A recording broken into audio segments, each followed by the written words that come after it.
Phones are a central part of life for people today. In an effort to protect their teens, some parents require phones to be kept outside their teen's room at night. Some think this is too controlling and question how much their parents actually trust them. How can parents and teens approach a conversation about trust and control in their lives? Hi, everybody. My name is Annie, and surprisingly, this topic is a frequent one in my household, so I'll be answering it from a teenager's perspective. First, let me ask you this question. Does understanding lead to obedience, or does obedience lead to understanding? For the longest time, I was stuck in this mindset that if I could just understand where my parents were coming from as to why I couldn't have my phone in my room, then I would be able to obey. Once I saw sound reasoning, once I could fully process it, once I saw the biblical perspective, once I could see the scientific facts and studies, then, just then, I would be able to obey my parents because I would know what they were doing was right. I wasn't trying to argue or pick a fight. I was simply trying to understand until I realized what my role actually was.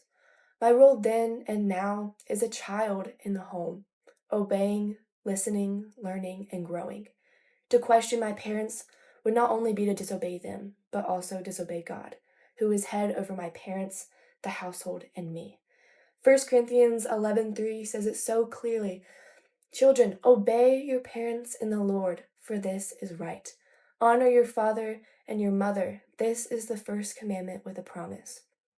I believe that it's okay to have a sit down conversation with your teen, explaining your reason behind the rule. However, they must first understand that immediate obedience is expected. If in the conversation both teens and parents can keep a calm manner and extend grace and respect on both sides, then fruits shall be produced. At the end of the day, teens, hear me whenever I say this. Trust your parents. Trust that obeying your parents and God in this area of life will one day be a blessing. I, for one, was fully against this rule, even saying that my future kids will in fact be allowed to have their phones in their room.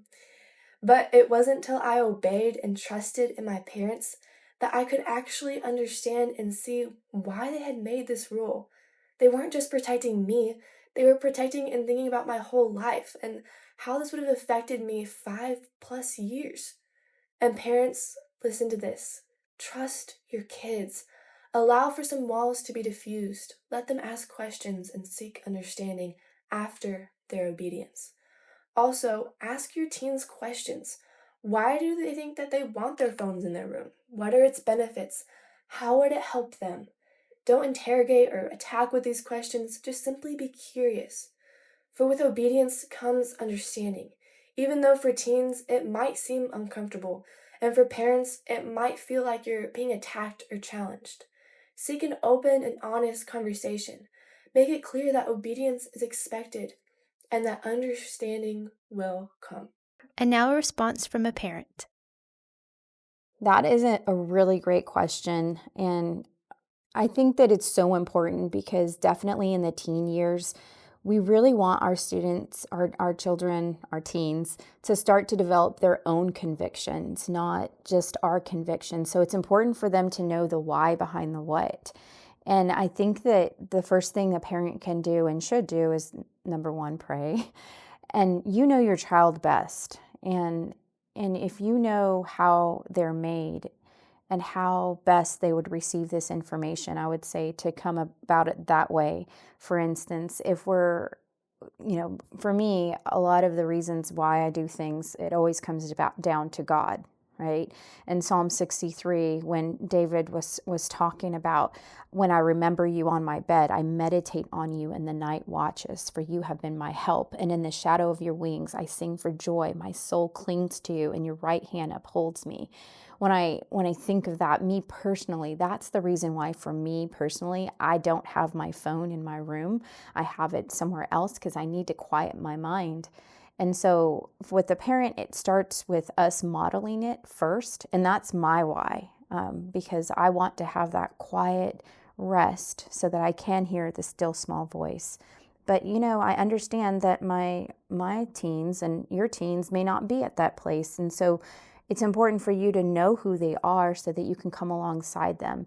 So you do have one in the home, or no longer in the home, but when he was in the home, he's very scientific and methodical, and so what we did in our home was we had an opportunity for them to research the why behind the what. They needed to know that it wasn't that I did not trust them, because it's not like I don't trust myself to not have my phone in the room. It's just an extra layer that would help. And so we do something called like an Annie chart, and we do it here at the girls' home, where we write down all the reasons why we will do something and all the reasons why we don't or shouldn't do it. And basically, it's a pro-con chart. So ask your student, ask your child, your teen, okay, so you want to have the phone in your room. Can you please just go ahead and spend some time, and I'm going to spend some time too. Let's write down all the reasons why you should have it in your room. And then let's write all the reasons why you should not, right? The last column, if you want to do another column, could be like why you want it.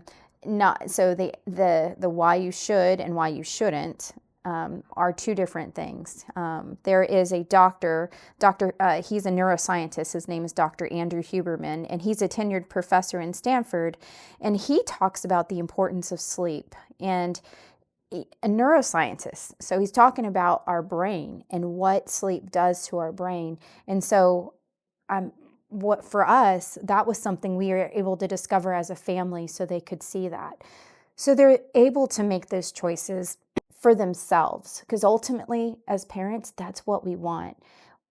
We're really wanting them to make the good choices because we love them so much. But sometimes as parents, we can come across as very controlling because we're afraid. Perfect love casts out all fear, but the opposite can happen too. If there's fear, more than likely our children are not feeling loved. They're probably not even feeling liked. So it's really important for us to have that conversation based on who your student is, who your teen is, and how are they made. And in some cases, you might have a child or a student or teen that is completely outside. Maybe they're not acknowledging God. Maybe they don't care about their body and they're really in a destructive place. And parent, to you, I just say stand firm. Stand firm. You're the one paying for that phone. They may not want to be reasoned with, but you are still the one that is entrusted with them. You are still accountable to everything that goes in their hearts and mind. You are the one that pays for that phone. So you are empowered to take that phone out of their room. Okay? And I know that it's not going to be easy when it's a student that can't be reasoned with, but it's important for you to do that, because believe me, as much as they push up against us, the teens with boundaries create safety. They ultimately really want that. And so to answer the question on how you should have a conversation is definitely don't have it in a heated moment. Have a time and space where you're sitting down and you're discussing the why behind the what.